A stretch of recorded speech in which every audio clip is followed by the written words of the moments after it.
ಅವ್ರಿಗೆ ಏನಾಗಿದೆ ಹೈಕಮಾಂಡ್ಗೆ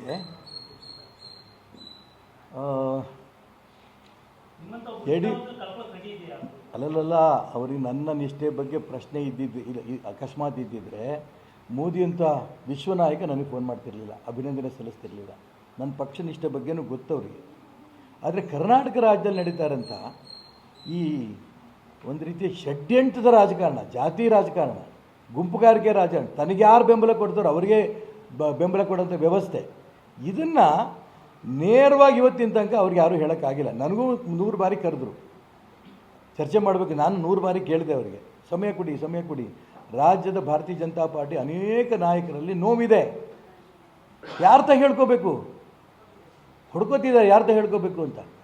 ಈ ನಾನು ನಿಂತಿರೋದ್ರಿಂದ ಇಡೀ ರಾಜ್ಯದಲ್ಲಿ ಚರ್ಚೆ ಆಗ್ತಾ ಇದೆ.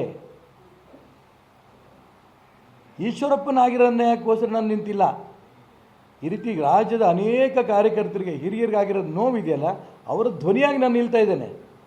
ಎಷ್ಟು ಜನ ಫೋನು, ಯಾವ ಕಾರಣಕ್ಕೂ ವಾಪಸ್ ತಗೋಬೇಡಿ, ಆ ಭಗವಂತ ನಿಮ್ಮ ಜೊತೆಗಿದ್ದಾನೆ. ಈಗ ಹೇಳ್ತಿರೋ ಪ್ರಕಾರ ಮೋದಿ ಅಮಿತ್ ಶಾನು ನನ್ನ ಜೊತೆಗಿದ್ದಾರೆ.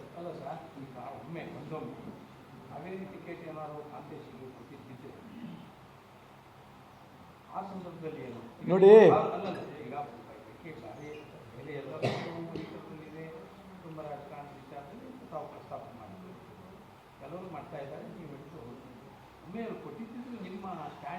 ನೋಡಿ ಅದಕ್ಕೆ ನಾನು ಹೇಳ್ತಾ ಇರೋದು, ಭಗವಂತ ಇದ್ದಾನೆ, ಅದಕ್ಕೆ ಇಂಥವೆಲ್ಲ ಸೃಷ್ಟಿ ಮಾಡಿಕೊಡ್ತಾನೆ. ಈ ರೀತಿ ಅವಕಾಶಗಳನ್ನು ಸೃಷ್ಟಿ ಮಾಡಿಕೊಡ್ತಾನೆ. ಅಕಸ್ಮಾತ್ ಕಾಂತೇಶನ್ಗೆ ಅವಕಾಶ ಕೊಟ್ಟಿದ್ರೆ ಏನು ಮಾಡ್ತಿದ್ನೋ ಬಿಡ್ತಿರೋ ಗೊತ್ತಿರಲಿಲ್ಲ. ಅಪ್ಪ, ಈ ರೀತಿ ಯಡಿಯೂರಪ್ಪ ನಿನಗೆ ಅನ್ಯಾಯವಾಗಿ ಭಾಳ ಒಳ್ಳೆಯ ಅನ್ಯಾಯ ಮಾಡಿದ್ದಾನೆ. ನೀನು ರಾಜ್ಯದಲ್ಲಿ ಭಾರತೀಯ ಜನತಾ ಪಾರ್ಟಿಯಲ್ಲಿ ಆಗ್ತಿರೋಂಥ ಏನೇನು ಸಮಸ್ಯೆಗಳಿದೆ, ನೋವೇನಿದೆ, ಹಿಂದುತ್ವವಾದಿಗಳ ನೋವುಗಳಿದೆ. ನನಗೆ ಅದೇ ಹೇಳಿ, ಭದ್ರಾವತಿಯಿಂದ ಫೋನ್ಗಳು ಇವತ್ತು ಒಕ್ಕಲಿಗರಿಗೆಲ್ಲ ಅನ್ಯಾಯ ಮಾಡಿದ್ದಾರೆ ಸರ್ ಅವರು. ರವಿ, ಪ್ರತಾಪ್ ಸಿಂಹ, ಸದಾನಂದ ಗೌಡ, ಯಾಕೆ ಸರ್ ಅವ್ರಿಗೆ ಕೊಡಲಿಲ್ಲ? ಮೊನ್ನೆ ಮೋಸ ಮಾಡಿದ್ರಲ್ಲ ಸರ್. ಲಿಂಗಾಯತರಿಗೆಲ್ಲ ಅನ್ಯಾಯ ಮಾಡಿದ್ರಲ್ಲ ಸರ್. ಬಸವನಗೌಡ ಪಾಟೀಲ್ ಎತ್ನಾಡೋರು ಮೋಸದ ತಳ್ಬಿಟ್ಟಿಲ್ಲ ಸರ್. ಹಿಂದುಳಿದ ವರ್ಗದವ್ರು ನೀವು, ನಿಮ್ಮನ್ನು ಅಲ್ಲ ಹಿಂದುಳಿದ ವರ್ಗ ದ್ರೋಹ ಮಾಡಿದ್ರಲ್ಲ ಸರ್. ಮತ್ತು ಮುಂದುವರಿಸ್ತಾರೆ ಅವ್ರು, ತಿಳ್ಕೊಳ್ಳಿ.